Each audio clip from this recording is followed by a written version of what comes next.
Você sabe por que um cristão não se desvia? Uma mistória, tem cristão que desvia? Tem gente que diz que é cristã e se desvia. Por causa de um fator que está no Salmo 71, versículo 17, diz assim: ensinaste-me, ó Deus, desde a minha mocidade. Não queira aprender com ninguém, aprenda só com o Senhor. E até aqui tenho anunciado as tuas maravilhas, acabou. E não podia falar que até o fim, que não tinha chegado ao fim. Então até aqui ensinou, porque aprendeu com Deus.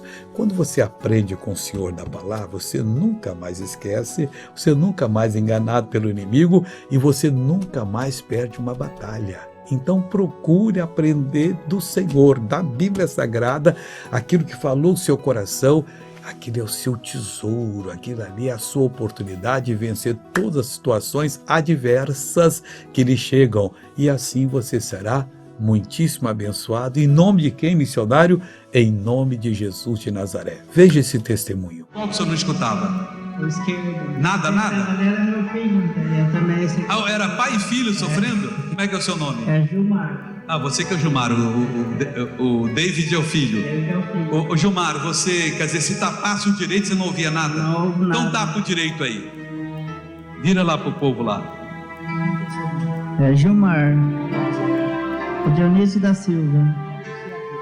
É João Moraes. Pronto, o pessoal tá ouvindo, glória a Deus. Agora eu quero orar por você.